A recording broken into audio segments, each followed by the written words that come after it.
बिस्मिल्लाहिर्रहमानिर्रहीम अस्सलाम वालेकुम। आज की वीडियो जो है वो होम रेमेडी पर है और होम रेमेडी फॉर प्लांट्स और ऑर्गेनिक। ये देखिए तमाम ये ऑर्गेनिक फर्टिलाइज़र हैं, इन सब के बारे में मैं आपको अभी डिटेल से बताती हूँ।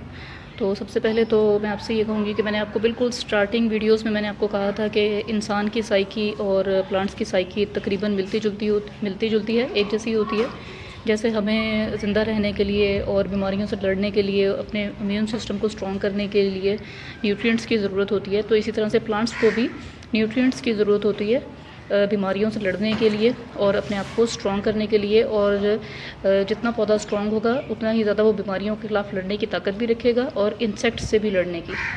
तो ये उसके लिए होम रेमेडी है और ये ऐसे ही है जैसे हम लोग यानी इंसान होम्योपैथिक का ट्रीटमेंट जब करवाते हैं तो हमें पता होता है कि अगर उससे कुछ फ़ायदा ना हुआ तो नुकसान भी नहीं होगा।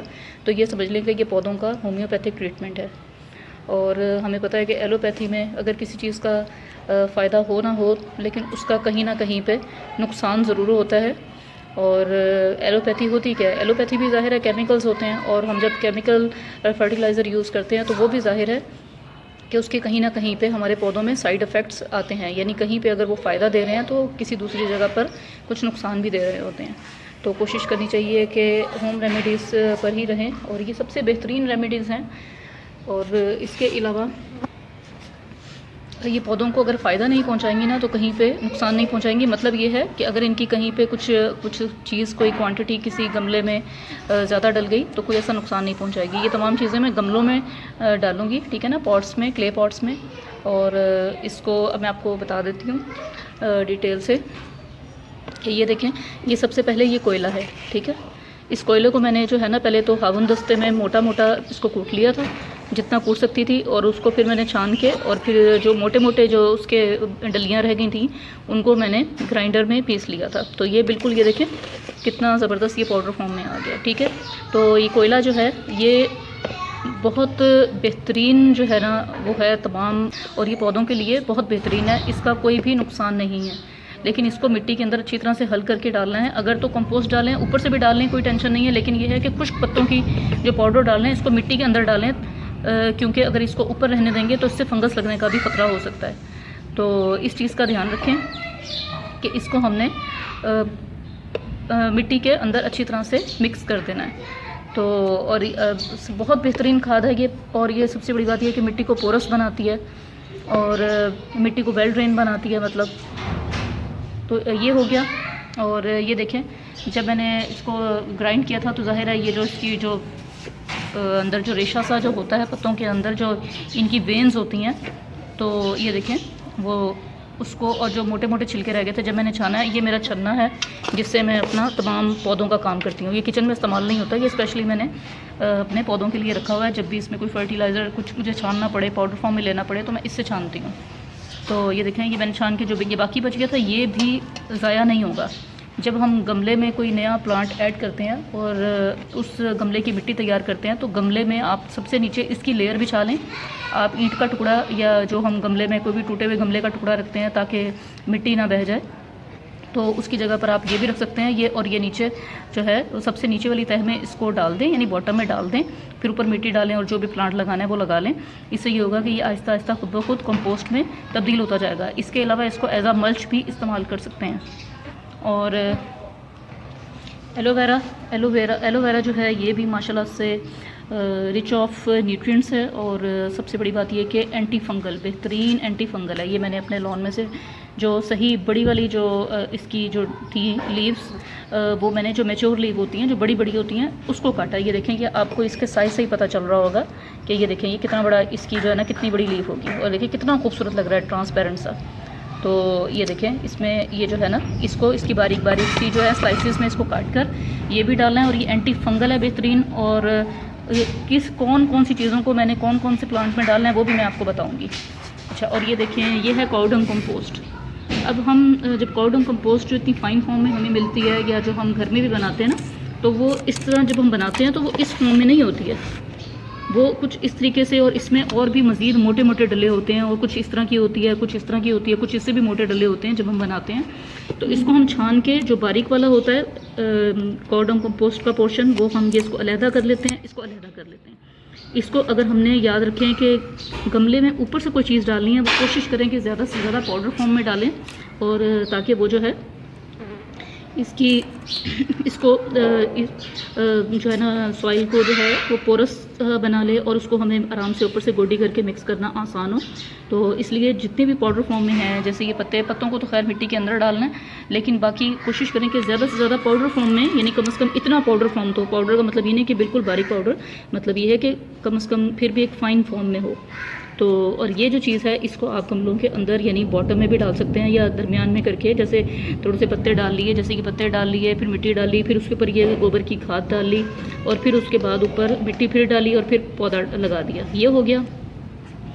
उसके बाद ये इम्पॉर्टेंट, ये देखें, ये जो है ये हमारे पास है अंडों के छिलके, प्याज के छिलके, केले के खुश्क छिलके, इन सबको मैंने सुखा के अच्छी तरह से कि कुछ भी गीला कुछ इसमें ना रहे, और फिर उसके बाद मैंने इसको पाउडर फॉर्म में बनाकर इनको तीनों चारों को इकट्ठा मैंने मिक्स कर दिया, ठीक है ना। ये मिक्स कर दिया, बहुत बेहतरीन, इसमें पोटाशियम, मैग्नीशियम और जो है ना काफ़ी सारे न्यूट्रिएंट्स इसमें पाए जाते हैं, ठीक है ना, कैल्शियम।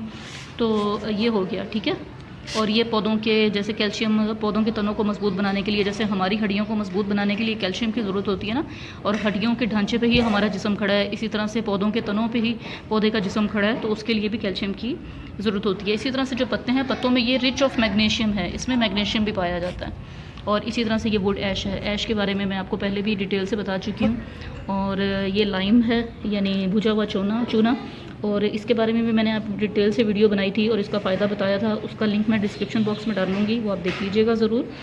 और ये मैंने आपको ये बताया था कि किस तरीके से जब मैंने चूना दरख्तों की टहनियों पे और तनों पे करना था मैंने, तो और उसको जब मैंने चूने को पानी में भिगोया और फिर उसको छान के जो मेरे पास मोटा मोटा चूना और जो है उसकी डलियाँ जो रह गई थी, उसको भी मैंने ये देखें पाउडर फॉर्म में बना लिया, ठीक है ना। तो यानी आपको वो तरद्दुद करने की ज़रूरत नहीं है कि पहले आप पानी में चूने को भिगोएं और फिर उसके बाद उसको 3 दिन 4 दिन के लिए धूप में खुश्क होने रखते हैं तो वो पाउडर बन जाएगा। ऐसे पाउडर नहीं बनता है, उसकी भी डलियाँ ही बनती हैं, उसको आपको ग्राइंडर में ग्राइंड करके उसको पाउडर फॉर्म में बनाना पड़ता है। तो इतने लंबे तरद्दुद में पड़ने की ज़रूरत नहीं है। जब आप पौधों की टहनियों की तनों को चूना जो है वो पानी में भिगोकर उसको लगाएं, तो सफ़ेदी के तौर पे तो या पेंट के तौर पे जैसे हम तनों के ऊपर लगाते हैं, तो उसमें से फिर जो चूना बचता है उसको आप ये ग्राइंडर में, इसमें बड़ी आसानी के साथ पिस जाता है। ये कोई सख्त डले नहीं होते, बहुत सॉफ्ट होते हैं और बड़े आराम से ग्राइंडर में 2-3 सेकंड में बहुत आराम से ये पाउडर फॉर्म में बन जाते हैं, तो इसकी कोई टेंशन नहीं है। या आपने जब लिक्विड चूना डालना होता है, यानी लिक्विड लाइम चूने का पानी डालना होता है, तो ज़ाहिर है उसको भी चूने को पानी में भिगो के रखना पड़ता है सारी रात। तो बस जो आपके पास पाउडर बचे वो उसको आप मिट्टी में शामिल कर लें। और ये है मेरे पास फूलों की खुश्क पत्तियाँ। तो ये गुलाब के फूल जो थे मेरे पास, ये जो भी फूल जो खुश्क होते चले जा रहे थे पौधों के ऊपर ही, तो उनको मैंने ये देखें सबको इकट्ठा किया और उसको भी ग्राइंड कर लिया। तो ये देखें, ये इसको भी मैं डालूँगी और ये ब्राउन कंपोस्ट कहलाती है और इसमें ये रिच ऑफ नाइट्रोजन है, ठीक है, रिच ऑफ नाइट्रोजन है। और इस बहुत ज़्यादा फ़ायदे हैं। ज़ाहिर है जैसे देखें शहद की मक्खियाँ जो हैं वो ज़ाहिर है फूलों का रस चूसती हैं, तो और शहद में कितने न्यूट्रिएंट्स होते हैं, तो फिर सोचें कि पौधों की पत्तियों में कितने, ये फूलों की पत्तियों में कितने ज़्यादा न्यूट्रिएंट्स होंगे। तो ये इस मकसद के लिए इस्तेमाल होती है।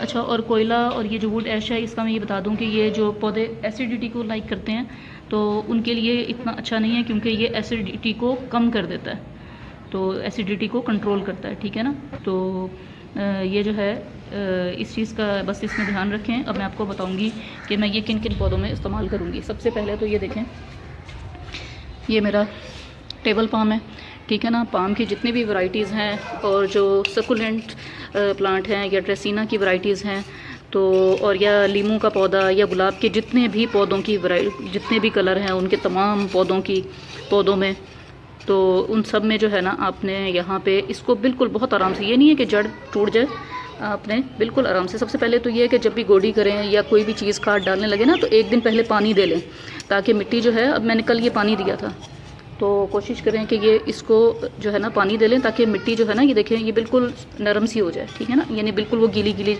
और वो बहुत ज़्यादा कीचड़ ना बना हुआ हो। एक दिन पहले पानी देंगे तो ज़ाहिर है मिट्टी इस फॉर्म में आ जाती है, ठीक है ना।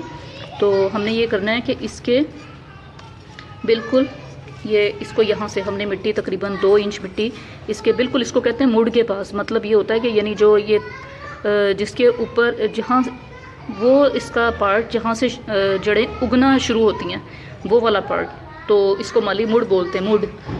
तो यहाँ तक हमने इसको जो है ना वो आराम से निकाल लेना है। देखें ये मैंने जो है इसको बिल्कुल इसके तने के पास से मैंने इसको सारी मिट्टी बहुत आराम से निकाली कि कोई जड़ ना टूटे, टूट भी जाए तो कोई ऐसी टेंशन नहीं होती है, जड़ें तो उगी जाती हैं दोबारा। तो ये इसमें देखें मैंने ये एलोवेरा के स्लाइसेस मैंने ये पाम के प्लांट में मैंने इसको इस तरह से रख दिया है। आप चाहें तो इसमें साथ में एक और चीज़, क्योंकि अब गर्मियाँ हैं, गर्मियों में लीमू बहुत महंगे हो जाते हैं और पौधों पर भी लीमू नहीं उगते, तो वरना आप इसमें एक लीमू लें और लीमू के 4 से 5-6 स्लाइसेस बारीक बारीक काट के वो भी इसके साथ डाल लें। लीमू में एसिड होता है और वो एसिडिटी जो है और वो इसको प्रोवाइड करता है और साथ साथ में फंगस लगने से भी बचाता है। ज़ाहिर है इसमें एसिड है तो, और वो एंटी फंगल भी कह लें कि हो जाएगा। और एक ख़ास तौर पे ये एलोवेरा ये भी एंटी फंगल है, तो ये इसको फंगस से बचाएगा। तो और ये इससे बहुत अच्छा रिजल्ट मिलता है। ये मैंने पहले भी किया था, ये गुलाब के तमाम पौधों में, ख़ास तौर पे लीमू के पौधे के पास, उसके पास भी ये तरीका तब सबके साथ करें। मैंने गुलाब के पौधों के साथ लीमू और ये एलोवेरा मिलाकर वीडियो शेयर की थी, बहुत अच्छा उसका रिजल्ट मिला है। अभी नया मैंने प्लांट लगाया था और बहुत तेज़ी के साथ उसने ग्रो किया। तो अब मैं ये करूँगी कि इस पर मिट्टी जो है वो डाल दूँगी और मिट्टी इतनी अच्छी तरह से डाल देनी है कि इसको जो है ना ये ग्रीन पार्ट एलोवेरा का बिल्कुल भी नज़र ना आए, वरना काम ख़राब हो जाएगा।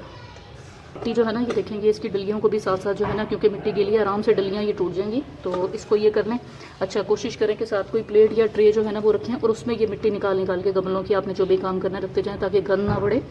लेकिन यह है कि आज हमारे चूँकि सारा दिन आंधी चली है और मिट्टी मिट्टी हो रहा है पूरा घर, और बादल गरज रहे हैं, बारिश होने के चांस लग रहे हैं, काफ़ी अंधेरा हो गया। तो मैंने सोचा कि अब फ्रेश तो धुलेगा ही जो आंधी की वजह से जो मिट्टी हो गई है, तो आज मैं घर नीचे ही बिछा लूँ।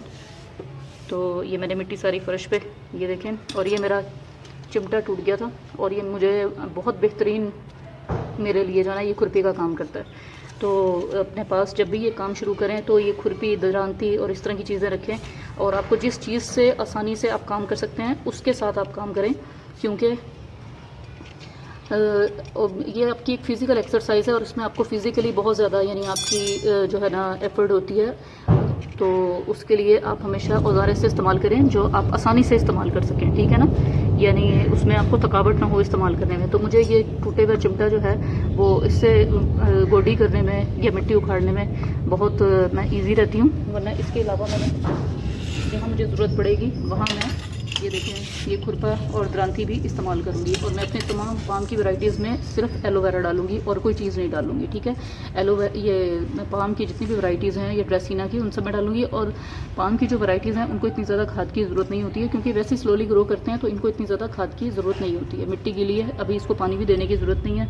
अब ये कोयला और पत्ते वगैरह मैंने कहाँ डालने हैं मैं वो भी आपको दिखाती हूँ जी। तो ये देखें ये जो है स्नेक प्लांट, छोटा सा बेबी प्लांट है, और इसकी भी इसी तरह से साइडों पे से मिट्टी हटाकर, और ये देखें ये मैं डाल रही हूँ दालचीनी का पाउडर, ठीक है। ये दालचीनी का पाउडर जो है ये आप डाल लें, इसमें भी एलोवेरा भी डाल सकते हैं, लेकिन ये है कि ये भी एंटी फंगल, बेहतरीन एंटी फंगल है। आपके पास फंजीसाइड नहीं है तो ये जो है ये देखें ये दालचीनी का पाउडर, ये आप इसको ये डाल लें, ठीक है ना, थोड़ा सा बस, बिल्कुल आधे से भी आधा चम्मच, 1/4 चम्मच कह लें, बस 2-3 चुटकियाँ मैंने इसमें डाली हैं।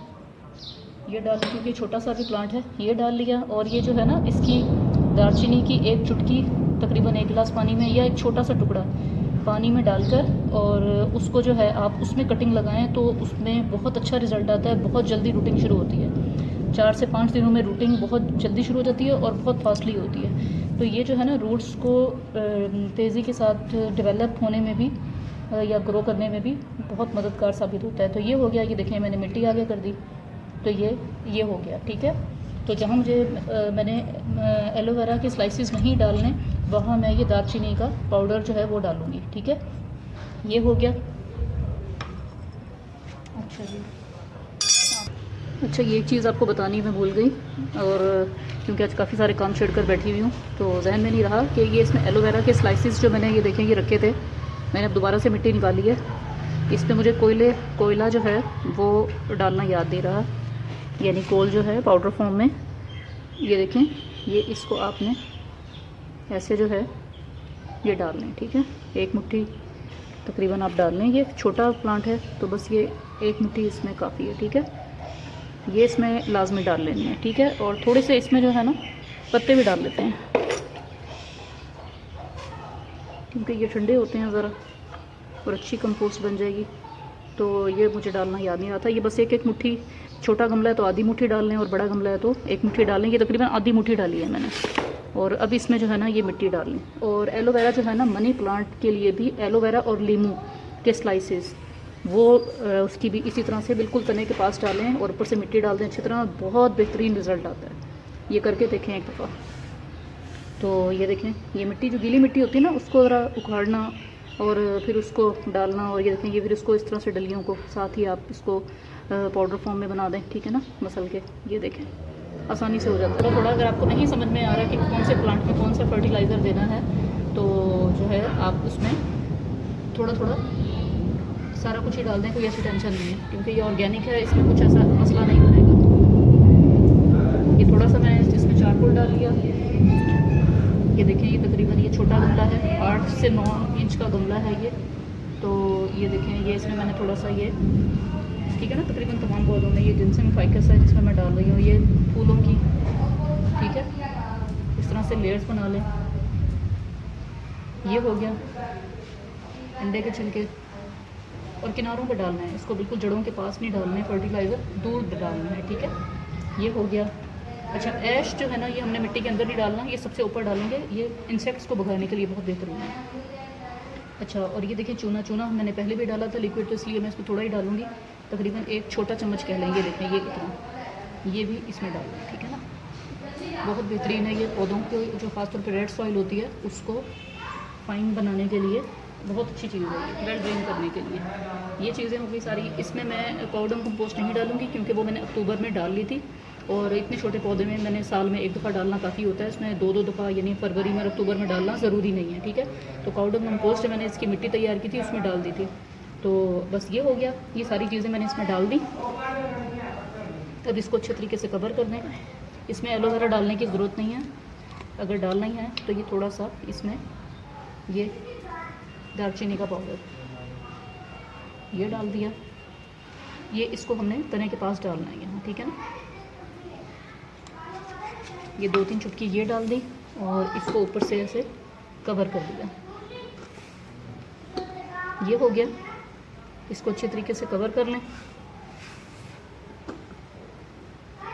अगर मिट्टी में एसिडिटी बहुत ज़्यादा है तो ये जो ऐश, वुड ऐश है, ये इस एसिडिटी को कम करती है, यानी पीएच लेवल को बढ़ाती है, ठीक है ना। मैंने आपको पहले भी बताया था, वीडियो शेयर की थी कि पीएच लेवल क्या होता है और एसिडिटी कम होना या ज़्यादा होना क्या होता है।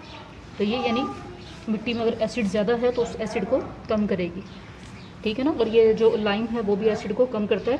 जैसे देखें, जब हमें एसिडिटी हो जाती है तो हम लाइम वाटर पीते हैं, तो इसी तरह से पौधों को भी लाइम वाटर या लाइम जो है वो पसंद है।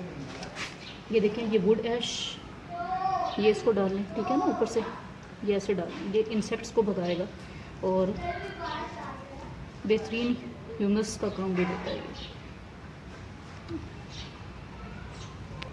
बस ये तमाम गमलों में मैं इसी तरीके से ये सब कुछ डालूँगी। और आप चाहें तो इसमें एलोवेरा भी साथ में ऐड कर सकते हैं। तो और चाहें तो सिर्फ जो है ना आपकी फार्म वैरायटी सेकुलेंट प्लांट और इसके अलावा लीमू का प्लांट, गुलाब के पौधे, आपको मैं एक दफ़ा और फिर बता रही हूँ, और मनी प्लांट, ठीक है ना। ये तमाम वैरायटी में आप एलोवेरा डालें तो ये एंटी फंगल है। वैसे तो चाहे तमाम पौधों में डालें, उसका कोई इशू नहीं है, बहुत बेहतरीन चीज़ है, ठीक है ना। तो ये इस तरीके से ये सब चीज़ें जो है मैं थोड़ी थोड़ी तमाम पौधों में डाल दूँगी। इसका कोई ऐसा मौसम नहीं होता है कि गर्मी हो या सर्दी हो, या यानी मौसम अक्टूबर का हो या फरवरी का हो।